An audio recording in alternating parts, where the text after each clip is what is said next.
नमस्कार, स्वागत है आप सभी का। आप देख रहे हैं एनएमएफ न्यूज और आपके साथ मैं हूं नम्रता चौधरी। रिद्धि पटेल 24 घंटे से ये नाम सोशल मीडिया पर ट्रेंड कर रहा है। हालांकि ये नाम कोई नया नहीं है। अगर आप थोड़ा बहुत भी स्टडी करने के शौकीन हैं, आप पढ़ते हैं, तो आपने ये नाम पहले भी सुना होगा, क्योंकि अक्सर हिंदू विरोधी बयान देना हो, भारत विरोधी देने हो या मोदी सरकार पर तंज कसना हो, ये करती रही हैं। इस बार इनको लेकर अपडेट आई है कि इन्होंने सिटी काउंसिल में जिस तरीके से गाली दी, धमकी दी, और उसके बाद अब ये जो हाल आप देख रहे हैं, जो तस्वीरें मैं आपको दिखा रही हूं, बाद में अमेरिका ने इनको सीधा सीधा जेल में ठूस दिया और उसके बाद जैसे ही सजा का ऐलान हुआ तो इसी तरीके से रोती हुई नजर आई। ये दो तस्वीरें बैक टू बैक जो आप देख रही हैं, एक तरफ हुंकार भर रही थी, दूसरी तरफ हेकड़ी निकल गई, इसे आप ऐसे समझ सकते हैं। लेकिन ये रिद्धि पटेल है कौन? दिक्कत क्या है इन्हें हिंदुओं से? दिक्कत क्या है कि नवरात्रि को अपना एजेंडा बना लेती हैं? यही समझेंगे, चर्चा करेंगे। पंकज जी मेरे साथ जुड़ गए हैं। कौन है रिद्धि पटेल? पंकज जी जरा विस्तार से बताइए दर्शकों को। रिद्धि पटेल भारत मूल की हैं, लेकिन इनके माता पिता पहले से ही अमेरिका में रह रहे हैं। ये कौन है आपने आधी बात बता दी, बाकी बात मैं पूरा कर देता हूं कि ये एक ऐसी संस्था से जुड़ी हुई है जो ये दावा करता है कि वो गरीब बच्चों के लिए काम करते हैं। और इसके अलावा बहुत सारी ऐसी संस्थाएं हैं जो फिलिस्तीन के जो पीड़ित हैं, युद्ध पीड़ितों के लिए, या फिर मतलब कि जो भी लेफ्ट, हमारे यहाँ जो लेफ्टिस्ट आइडियोलॉजी की तरह के लोग होते हैं ना, मतलब समझिए कि मैं ज्यादा नहीं बोल सकता, लेकिन एक उदाहरण के लिए कि ये तीस्ता से तलवार टाइप की आदमी। अच्छा। यहां तीस्ता से तलवार को जितना फेम मिल जाता है वहां पे इनको उतना नहीं मिला है, क्योंकि वहां अमेरिका एक मैच्योर डेमोक्रेसी है, वहां बकवास करने की एक लिमिट है, उस लिमिट के बाद आपको सजा दे दी जाती है।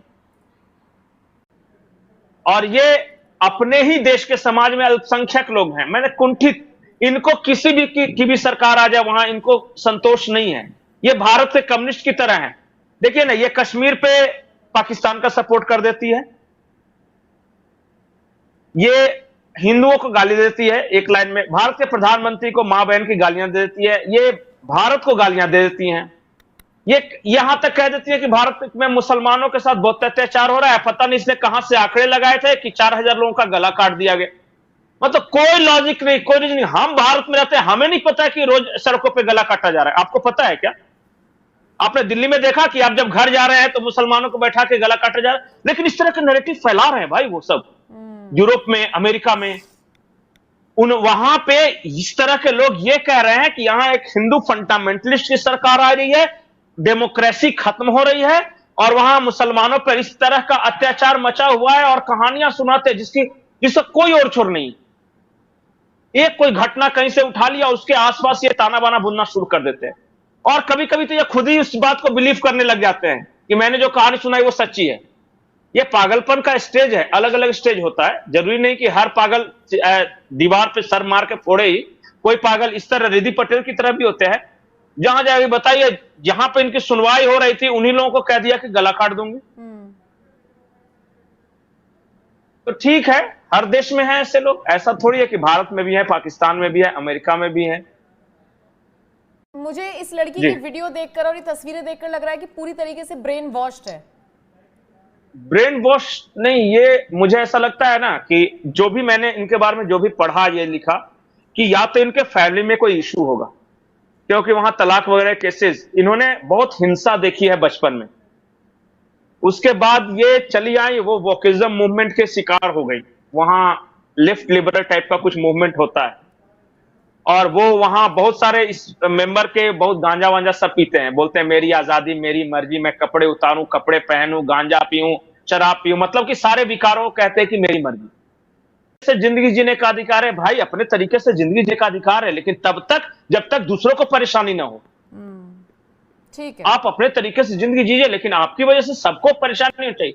आप कह रही हैं कि कहीं कोई बम मार देगा, कभी आप गला काटने की बात कर रही हैं, आप हिंसा को सही ठहरा रही हैं, आप भारत को गाली दे रही हैं, हिंदू को गाली दे रही हैं, मोदी को गाली दे रही हैं, अमेरिका के राष्ट्रपति को गाली दे, कुल मिला के आप पागल हैं। आपको इलाज की जरूरत है। ठीक है, एक बार पंकज जी वीडियो सुनवा देते हैं। हालांकि हमें बीप करना पड़ा क्योंकि वो गालियां दे रही थी। फुल फ्रेम एक बार वीडियो सुनवाइए। गालियां दे रही थी। Metal detectors will see you at your house.